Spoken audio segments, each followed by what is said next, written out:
sommes donc dimanche, on est le 4 Iyar et nous sommes arrivés d'Af Sadiq Het de Bava Batra.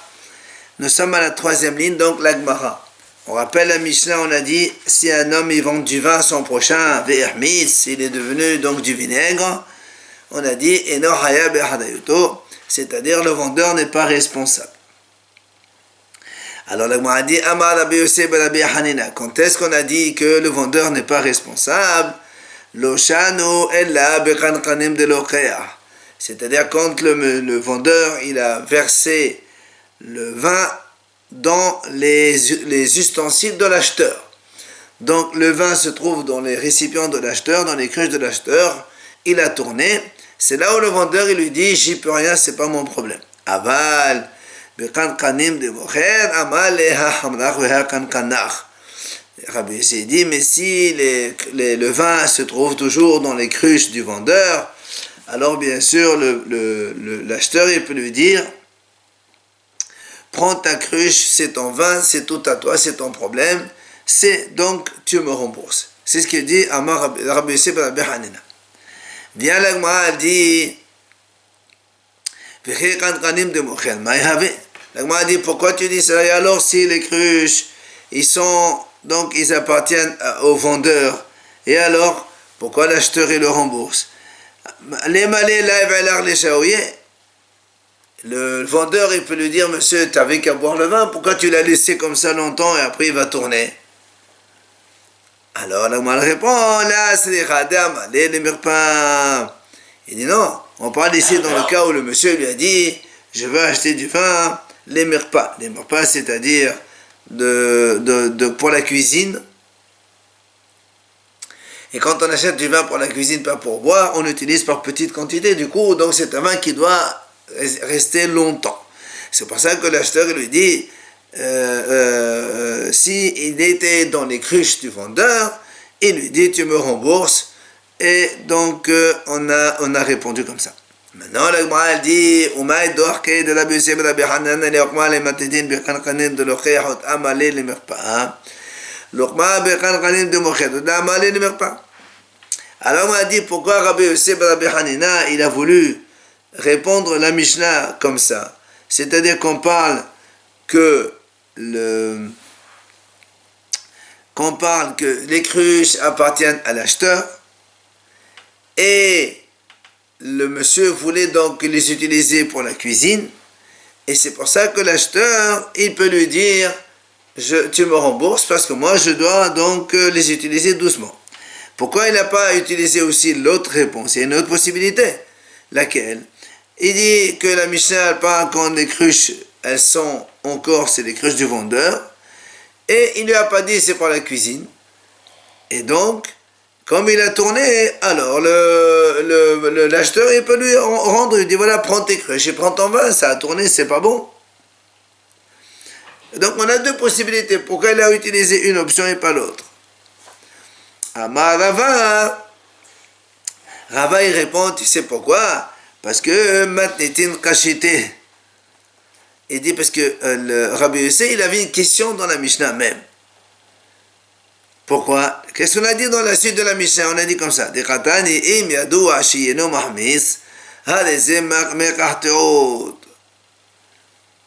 Alors moi a dit, rappelez-vous donc dans la Mishnah on a dit comme ça, on a dit si maintenant on savait que le vin de ce monsieur c'est un vin qui tourne régulièrement, alors dans ces cas-là le monsieur, et c'est sûr que là il peut lui dire récupère ton vin et tes cruches, rembourse-moi mon argent. Alors moi a dit et pourquoi il dit ça? Les malais là l'air les chéris. On peut poser la même question, et alors même si l'autre il a son vin qui tourne, le vendeur il peut lui dire mais t'avais qu'à ne pas laisser ton vin, pourquoi tu le laisses longtemps? T'avais qu'à le boire, comme ça il tourne pas. Alors c'est pour ça il a là donc on est obligé de dire que dans la suite aussi on parle que le monsieur il lui a dit je veux du vin pour donc un usage de cuisine. Et donc cela, on utilise par petite quantité, et donc le vin il doit durer longtemps, et comme il a tourné, alors c'est ton problème et tu me rembourses. Quelle est la durée qui est acceptable? On n'a pas marqué. Mistama, quand c'est un usage de boisson, on va dire un rythme 1 à 2 verres par repas habituel chez les gens d'avant, puisqu'il n'y avait pas autre chose. Et quand c'est pour la cuisine, c'est un demi-verre par repas, par truc, c'est rien à voir, donc c'est différent. Il y a un rapport de 1 vers 1,5, 1,4 à peu près. Soit une semaine, soit 5 semaines, ça quand même, donc c'est facile à regarder. 5 semaines. Alors la Gemara a dit Uflira de Rav Haya bar Yosef. Ce qui vient de dire Rabbi Yossé, d'accord? Ce qui vient de dire Rabbi Yossé, ça contredit, il n'est pas d'accord avec Rav Haya bar Yosef. Pourquoi? Parce qu'il a dit Amar Rav Haya bar Yosef, Hamra mazala de Maré Garim. Rav Haya dit comme ça, le vin, c'est la faute à son propriétaire. C'est-à-dire, s'il tourne, c'est à cause du mazal de son propriétaire. C'est donc l'acheteur. Donc, il ne peut pas rembourser. Alors que Rabbi Yossé, il a dit que l'acheteur, il peut dire, il rembourse, enfin, il réclame au vendeur de le rembourser. Là, il dit pas du tout. En, Hamra mazala de Maré Garim. D'où il apprend ça? Le passage qui dit comme ça, même lorsque le vin,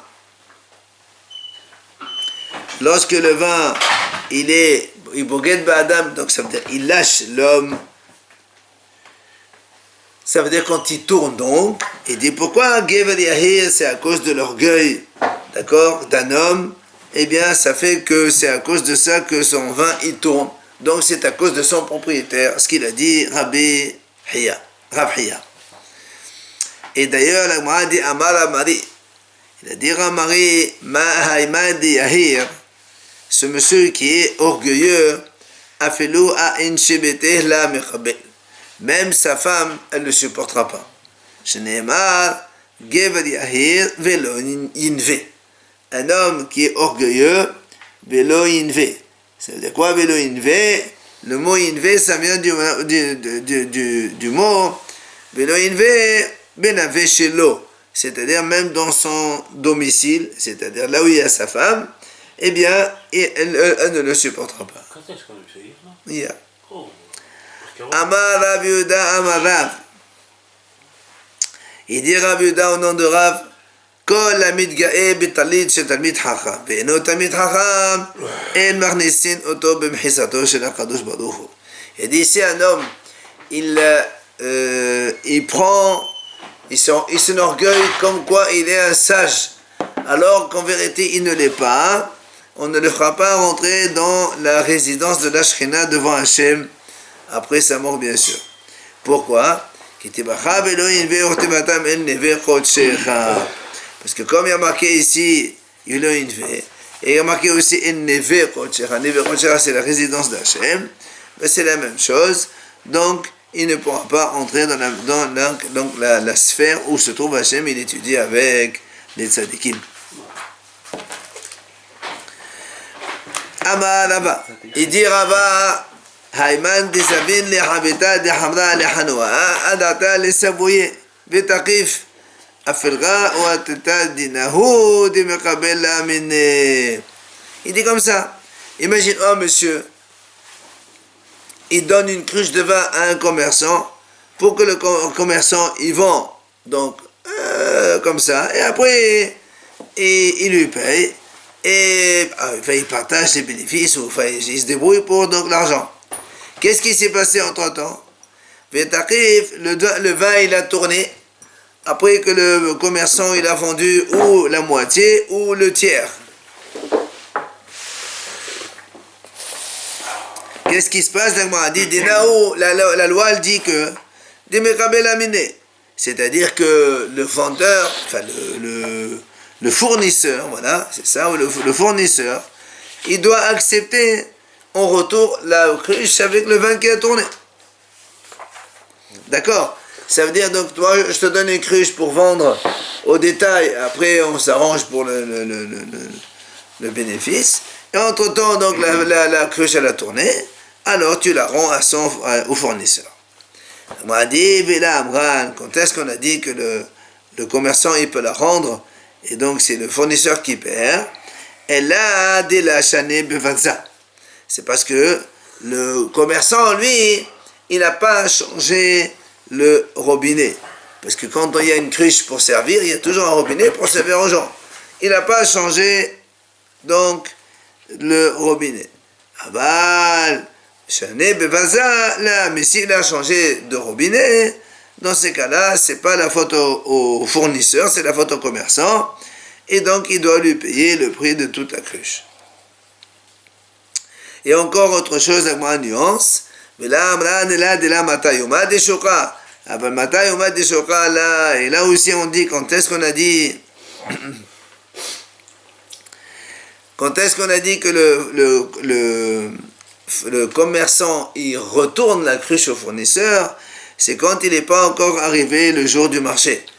Mais si le jour du marché est arrivé, et que lui, au lieu d'aller vendre, il a un petit peu été un peu fainéant et tout ça, il n'a pas fait ce qu'il faut pour vendre et liquider cette cruche, et après à la tournée, évidemment, il va assumer, le commerçant, la perte de le reste de cette cruche. Le commerçant n'est pas peut-être en partie responsable si le vin a tourné parce qu'il a été mal stocké, resté au soleil.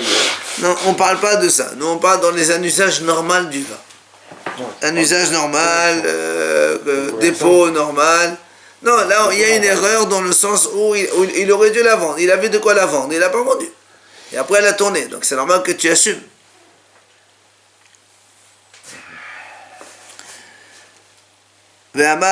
Encore une fois, Rava il nous dit autre chose.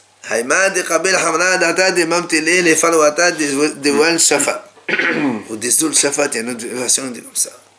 Il dit comme ça, un homme, on lui a donné du vin pour qu'il aille le vendre dans un endroit qui s'appelle Zul Shafat.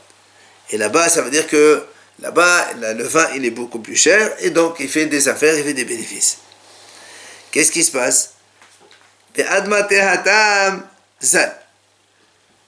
Avant qu'il arrive là-bas, eh bien, le vin, il a baissé de prix.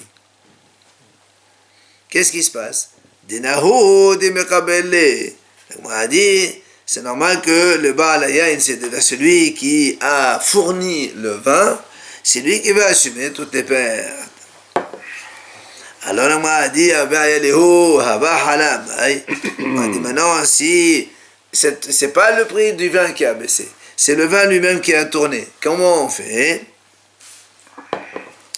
Amali Rav Hillel et Rav Ashi. Qui va avoir Rav Kahana Amalan Halala. Il a dit quand on était chez Rav Kahana, il nous a dit que si le vin il a tourné, c'est pas au fournisseur d'assumer tout seul les pertes. Alors qu'on a dit maintenant si le prix l'a baissé, c'est au fournisseur d'assumer les pertes, c'est pas de la faute au vendeur. Et pas comme il a dit Rabbi Yossi ben Hanina, que c'est au vendeur de tout assumer. Mais maintenant il y a une autre version qui répond à autre chose. C'est-à-dire que même si le vin tourne, c'est au fournisseur de tout assumer. Et là, on épouse la vie de Rabbi Yossi ben Hanina dans la Gemara qu'on avait au tout début de cours. On avait dans la Mishnah, on a dit que si le vendeur il lui dit je te vends du vin Yashan vieux, alors on a dit le vieux ça doit dater donc de l'année dernière, il y a 1 an. Tana omi Yashan veolech ad har. La Gemara elle dit le omi Yashan, c'est-à-dire que parce que là on parle dans le cas où il a dit Miyushan. Parce qu'on a dit aussi dans la Mishnah, s'il lui dit Miyushan, c'est très vieux, il faut qu'il date de 3 ans. Très bien. Et la Gemara dit, quand on a dit 3 ans, c'est-à-dire il faut qu'il continue à durer jusqu'à la fête. La fête, on parle de la fête de Sukkot, c'est la fin de l'année, c'est Sukkot. Non, ça c'est pour quand il vend du vin normal. On a dit il se consacre qu'à Shavuot, mais après Shavuot, comme il fait très chaud, il n'est plus responsable. On ne parle pas de ça. Allez, Matitin nouvelle Mishnah. Hamocher makom la haver. וכן מקבל מקום מחבר, לעשות לו בית חתנות לבנו או בית אלמנות לביתו, בונה 4 אמות על 6. הגמרא dit comme ça, si quelqu'un il vend un terrain à son prochain, ou il reçoit un terrain pour construire soit une maison de mariage pour son fils, soit une maison de veuvage pour sa fille. C'est-à-dire soit parce que son fils il va se marier. À l'époque, les parents, le père en tout cas, dans sa maison, il agrandissait, il mettait une pièce pour l'enfant, pour le garçon, et à chacun, il lui faisait comme ça. D'accord? Alors là, moi, a dit, c'est quoi quand on vend par exemple un terrain sans dire combien c'est? Alors c'est quoi les dimensions minimales? Il dit, une pièce, c'est 2 sur 3. 2 mètres sur 3, une pièce comme ça. Dividé Rabbi Akiva, c'est Rabbi Akiva qui dit cela. Via Rabbi Ishmael Omer, Revet Bakar Hizo. Rabbi Ishmael dit non, ça c'est un clou pour les vaches. Ça. Ça veut dire c'est pas. C'est rien du tout ça. Il faut être plus conséquent. Alors qu'est-ce que c'est pour lui plus conséquent? Il dit, d'abord il dit, Revet Bakar, bonne Abamot Hashesh. Justement, ce sont les dimensions donc un enclos pour les vaches, qui est aussi trop petit. Maintenant, il lui dit, qu'est-ce qu'on appelle maison? Il dit, il y a donc 3 possibilités.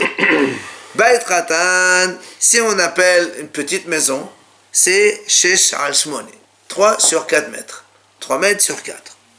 Gadol, si c'est une grande maison, c'est Shmone al Eser, 4 mètres sur 5.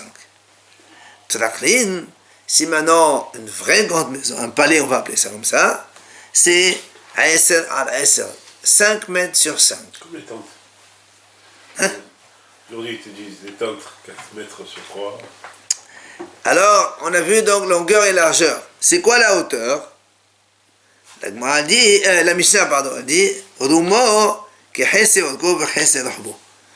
Combien c'est la hauteur? Et bien tout simplement, tu additionnes la longueur et la largeur et tu divises par 2. Par exemple, si on a dit tout à l'heure 4 sur 5, ben tu fais 4 sur 5, plus 5 égale 9, divise par 2 et moitié, 4,5 de hauteur, 4,5. Avant c'était haut. La Gemara elle dit, la davar, pourquoi? D'où on apprend que la hauteur c'est comme ça, donc moitié longueur, moitié largeur. La preuve on apprend ça, c'est comme la construction du Beth Amikdash, où le Hechal du Beth Amikdash, comme il était long de 40 et large de 20, à mode toujours, alors 40 plus 20 égale 60, divise par 2, 30 à mode, la hauteur c'était 30 à mode, 15 mètres il faisait de hauteur, le Hechal du Beth Amikdash. Hein? Tapissé d'or massif. Ouais, hein? Tapissé d'or massif. Voilà. Alors, voilà donc la Mishnah. Gemara, la Gemara elle pose une question. Lama le maintenant bet hatnut levno bet amenot leveto. L'idne bet hatnut levno leveto. Bet amenot levno leveto. La Gemara dit, pourquoi dans la Mishnah on a dit qu'on parle ici d'un cas où un père il veut acheter une maison pour son fils, une maison de mariage pour son fils, ou une maison de veuvage pour sa fille. Pourquoi tu dis pas les deux? Mais mariage ou veuvage pour le garçon ou pour la fille, qu'est-ce que ça change? Il te dit non. Hein? La fille habite pas avec lui. Alors, c'est ce qu'il dit. Il dit, on t'apprend à travers ça un autre enseignement. Quoi? Que ce n'est pas l'habitude d'un hatan d'habiter avec ses beaux-parents. Donc c'est pour ça que le père, il construit une maison pour son fils, qui va se marier. Le fils, il habite avec ses parents. Mais le beau-fils, le gendre, il n'habite pas avec les beaux-parents. D'accord? Donc ça veut dire que la fille, elle va chez son mari, loin, et c'est seulement quand le mari meurt qu'elle revient à la maison. Mais le fils, il est à la maison. C'est ça la différence. Le fils, quand il se marie, il reste à la maison. La fille, quand elle se marie, elle s'en va, elle ne reste pas à la maison. Pourquoi? Il dit, il a dit, il s'est marqué dans le livre Ben Sira, Hakol shakalti bechaf muznaim. J'ai tout pesé dans une balance, donc dans les plateaux d'une balance. Je n'ai pas trouvé plus léger que les soubines. Soubines, ça veut dire c'est la paille, les restes du blé, là, tu sais, les feuilles. Les feuilles. Voilà. Et il dit, Veqal Mesobin, Hatan Hadan Bebet Haneo. Et encore plus léger que ça, c'est un gendre qui habite avec ses beaux-parents. Il y a un risque avec la belle-mère, ça. Exactement. Ils disent Hachamim, c'est marqué comme ça, pourquoi? Là, il dit comme ça. Voilà, c'est marqué dans Rashbam, il ramène ici. Il dit un homme, il doit faire attention à sa femme de son premier gendre. Sa femme à lui, quand il va marier sa fille, il fait attention qu'il n'y ait pas de rapprochement entre la femme à lui et le gendre. Si. Oui, c'est comme ça marqué. Pourquoi le premier? Hein? On l'avait vu ça, mais pourquoi le premier? Non, il dit en vérité, c'est la même chose à tous les Hatanim, mais c'est plus le premier, c'est on va dire premier homme qui arrive à la maison. Jamais veut faire la gueule. Alors, l'Agma dit donc, je n'ai pas trouvé plus léger que ça. Et l'Agma continue. Veqal mehatan odeach machnis odeach. L'Agma dit, et encore plus léger que ça, c'est quand il est invité, il amène un autre invité avec lui. Donc il fait inviter alors que lui-même il s'est fait inviter. Ouais. Il dit ça aussi, c'est encore léger. Ça veut dire que non seulement on t'invite à toi, mais en plus tu te permets d'amener d'autres personnes à la maison. Ah non, fais pas comme ça. Veqal meoreach. Alors qu'est-ce qui est encore pire que ça, hein? C'est le chiffre d'avad beter mishma. C'est quand quelqu'un il veut répondre avant même d'avoir entendu ce qu'on lui dit. Shneemal meshiv d'avad beter mishma. Il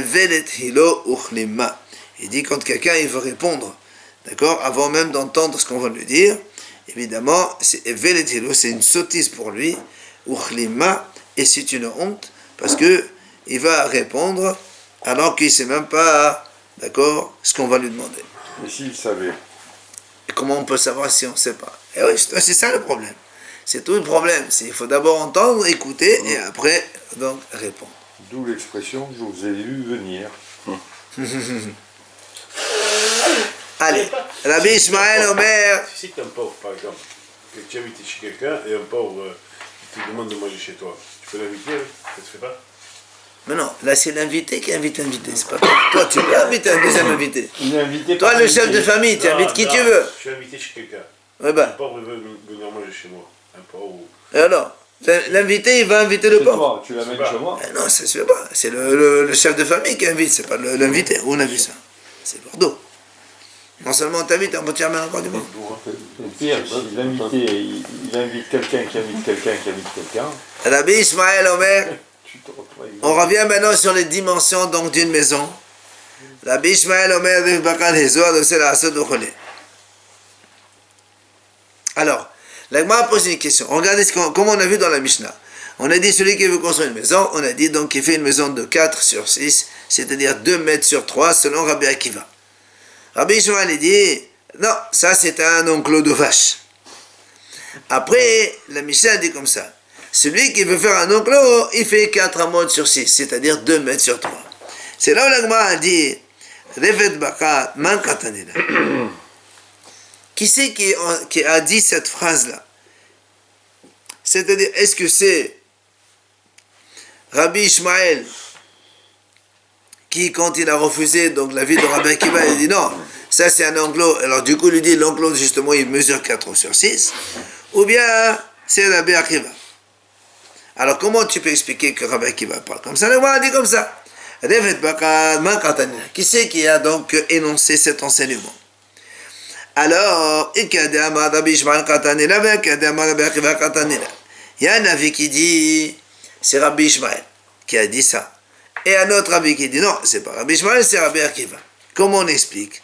Comme ça. La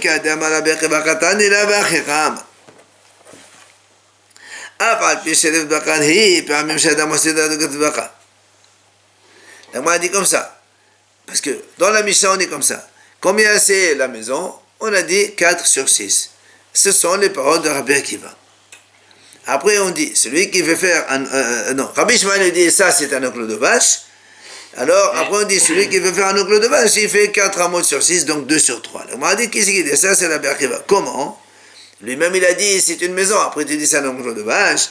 Non, il veut lui dire comme ça. Rabbi Akiva dit, et alors, devant un homme, un homme, il peut faire sa maison comme un oncle de vache. Imagine, il n'a pas la superficie pour. Alors, il construit une petite pièce. Voilà. Donc, ça, c'est une version. Maintenant, il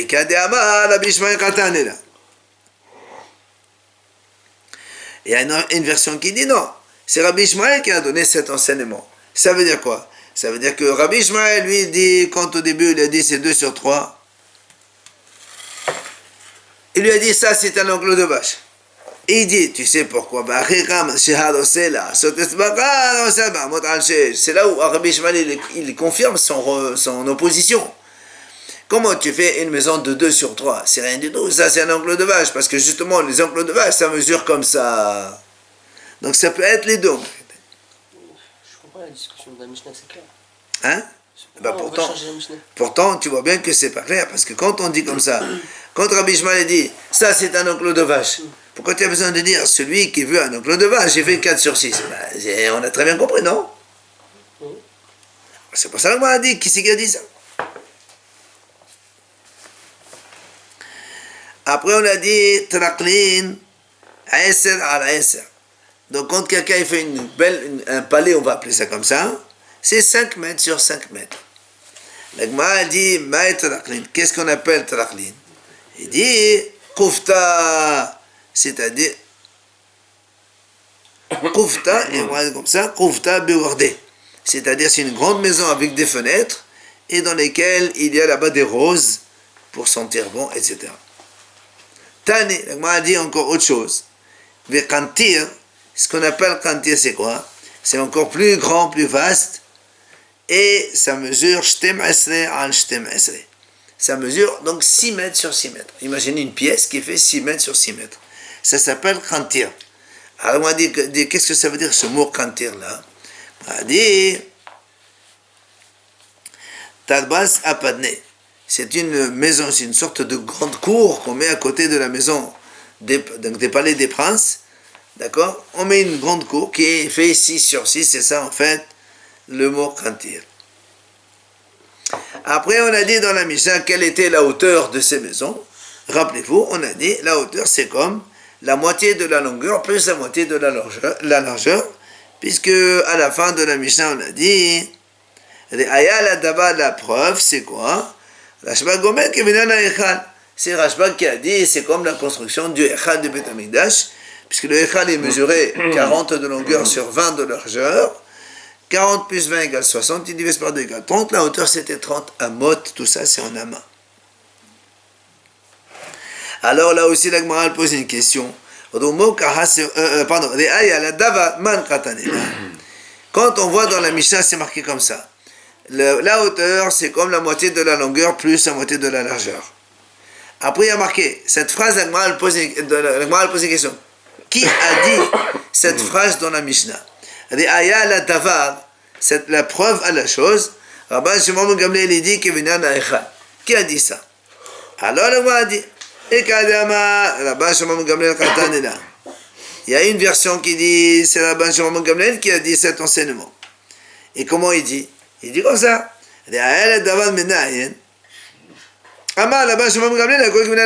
Parce que l'Agma dit comme ça. Puisque dans la Mishnah, on a dit combien c'est la hauteur? C'est longueur plus largeur divisé par 2. Alors, l'Agma a dit, et Rabban Shimon dit, tu sais, une preuve, on prend ça donc du palais de Beth Amikdash. Maintenant, Vika de Abba Tanakama. Il y a une version qui dit non, c'est le premier Tana de la Mishnah qui a dit ça. Alors comment tu expliques?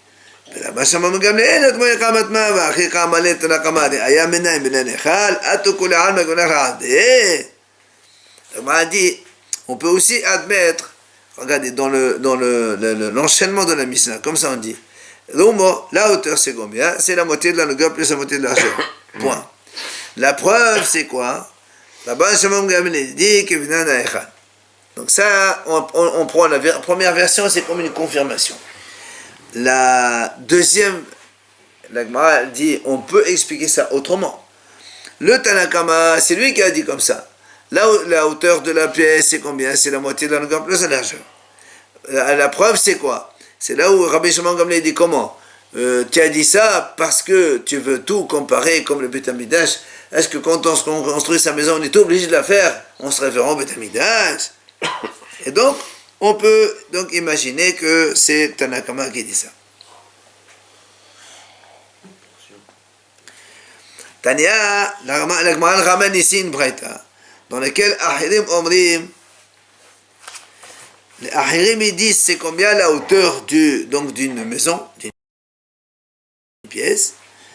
Ahirim Omrim, Rumo Kirkod Otav. La hauteur c'est comme les poutres, c'est-à-dire, ils mettaient les poutres comme ça, le toit d'avant, c'était des poutres. Donc, comme la longueur des poutres, c'est-à-dire en fait la largeur de la maison, c'est ça la hauteur. Alors, la m'a dit, pourquoi tu dis pas alors plus simplement, la hauteur, c'est égal à la largeur de la maison? Pourquoi tu as besoin de me dire, c'est comme les poutres? Et bah, était ma bêta, mais elle l'a y là-bas. Bah, était ma mishum de café. La m'a dit, soit je peux te répondre que les poutres, pourquoi on a dit c'est comme la longueur des poutres? Parce que les poutres, elles sont bêta, mais elles là-bas. C'est-à-dire,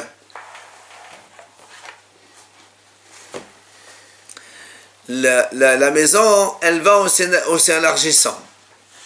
Si tu dis on prend la largeur de la maison, c'est pas bon. Pourquoi? Parce que quand tu montes en haut, plus tu prends de la hauteur, et plus apparemment ils faisaient leur maison comme ça. Et donc du coup, c'est pour ça qu'on a dit on prend la largeur des poutres et pas la largeur de la maison. Parce que la largeur des poutres, elle est plus importante. Mais bah, et Maou encore là, a dit je peux te répondre parce qu'il y a des fenêtres. Et alors, c'est-à-dire que quand on met une poutre, comment tu peux placer une poutre? Tu es obligé de tu la soutiens? Tu la rentres dans un trou ici, un trou là-bas, comme si elle tient sur le mur. Donc la longueur de la poutre, elle est plus longue que la largeur de la maison, évidemment, puisqu'il y a encore des petits bouts, des petites saillies de droite et de gauche pour l'enfoncer, donc pour tenir. C'est pour ça qu'il a dit les poutres. C'est pour ça qu'il a dit les poutres.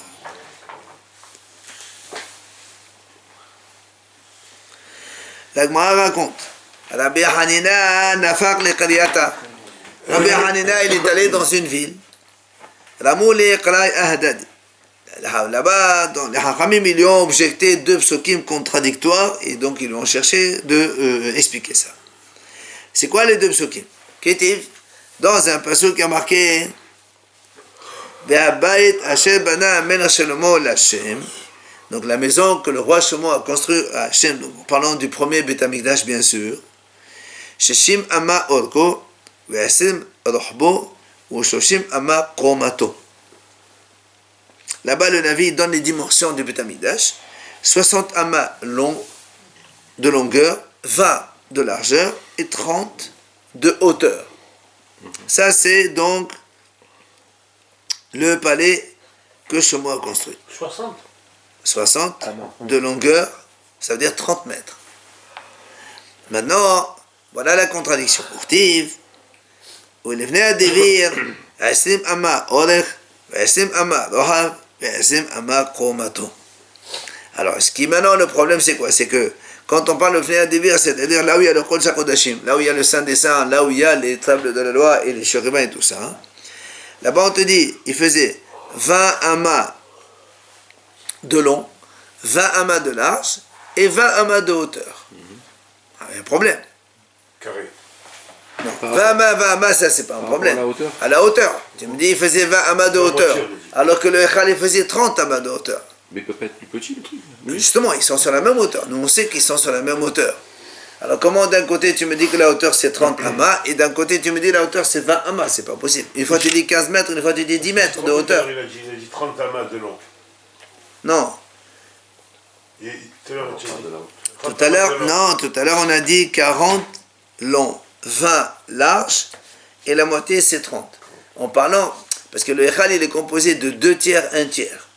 Tout le Echal c'est 60 amas. Le Kodesh HaKodashim il fait 20. L'extérieur, ce qu'on appelle le Echal, lui il fait 40. Et là il vient de dire 30. Non, on n'a pas dit 30. On a dit 60, 20 et 30 de hauteur. Non, 60, c'est quand tu prends toute la longueur. Superficie. Toute la longueur du Echad. 20, la largeur, elle est la même partout. La hauteur, c'est elle qui change. Une fois on te dit la hauteur, elle fait 30. Une fois on te dit la hauteur, elle est 20. Je sais pas si tu mesures là ou là-bas. Ah non, c'est pareil. Le Echad, il était comme ça. Comme ça, d'accord? Dès que je rentre, j'ai 2 tiers où il y a la menorah, le shouhan et le misbah hazahav. Là, il y avait 40 mètres de long. 40 amot, pardon. Après, tu as 20 amot où il y a le Kodesh HaKodashim. Ça, c'est le Saint des Saints. Donc, 60, c'est 40 plus 20. Ça, c'est compréhensible. La largeur, elle est de 20 de partout. C'est aussi compréhensible. Ce qui est problématique, c'est la hauteur. Ici, tu me dis que la hauteur, elle est 30. Et après, comme si on descendait, on fait la hauteur qui est 20. C'est pas possible. La hauteur, elle est la même partout. C'est la question. Dégradé. Non, il n'y a pas de dégradé, justement. C'est ça la question. Mais quand on était à l'entrée, on voyait, Vous voyez quoi? on pouvait voir la même hauteur. Justement. Donc, on est à la même hauteur. Donc, ça ne peut pas être en dégradé. Alors, comment ça se fait que le Navi, donc, il se trompe? Hazé Shalom. Amalého, il leur a répondu. Elle répond, il leur dit non, c'est pas du tout un problème. Pourquoi? Il leur a dit, nous on sait que quand Moshe Rabbeinu il a construit le Mishkan, il a fait l'arche sainte, il a fait 2 chérubins au-dessus. Shlomo HaMelech, quand il a construit le Beth Amikdash, il a mis l'arche sainte avec les 2 chérubins. Mais il a construit 2 chérubins grands à côté, chacun il mesurait 5 mètres. Donc ce qui fait que 5 mètres c'est 10 amot. Donc lui il a dit, quand on a dit la hauteur c'est 20, c'est à partir des chérubins, c'est-à-dire l'espace vide, non occupé, c'est 20 amot. Plus les 10 des chérubins, ça fait au total 30 amot. Donc on retrouve la même hauteur que le Echad normal. Ouais, pourquoi il complique comme ça? Alors le a dit, mais pourquoi tu nous dis ça? Justement, pourquoi tu dis pas tout simplement 30 amas de hauteur et c'est terminé? Tu dis, למטה כלמעלה, מה למעלה אין משמש כלום, אף למטה אין משמש כלום. On m'a dit non, c'est justement exprès il a parlé comme ça, tu sais pourquoi?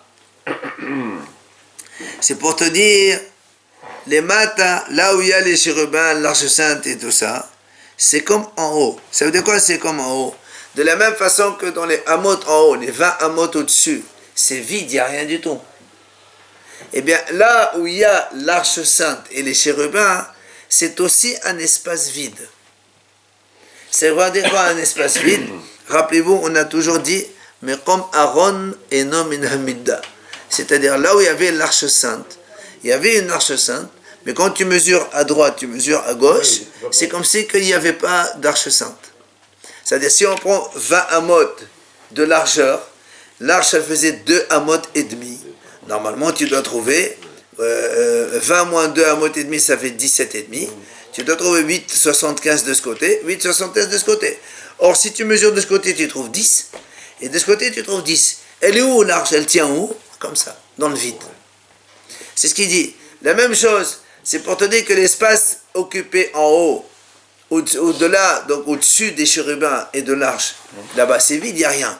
Et ben, en bas aussi, il y a quelque chose, mais ça ne tient rien, ça ne prend pas d'espace. C'est pour ça qu'on t'a dit que ça prend 20 amot. C'est ça pour t'expliquer cette notion. Quand les chérubins qui sont dessus mettent les ailes de l'autre côté ou ils prennent la place? Non, c'est pas une question. Même s'ils mettent les ailes de l'autre côté, ça ne change rien. Non, ça veut dire qu'entre la mesure de l'espace et la mesure qu'occupe, le volume qu'occupent les chérubins, ça ne colle pas, il n'y a pas de place. Entre l'arithmétique et la D'accord. largeur. Non. Ça veut dire que quand on veut mesurer l'espace occupé par les chérubins, on mesure, on trouve qu'il n'y a rien. C'est pas qu'il n'y a rien. Les chérubins, ils sont là. Mais tu mesures à droite, de part et d'autre, tu trouves la même mesure, c'est comme s'il n'y avait rien. C'est ça le problème. Rajouter 5. Tu rajoutes rien du tout. Tu rajoutes rien du tout. C'est pour te dire tout simplement que l'espace occupé par les éléments constitutifs du Saint des Saints, ce n'est pas mesurable. Voilà. Et c'est ce qu'on verra, mais c'est aller les Rabbi Lévi demain, ben, ça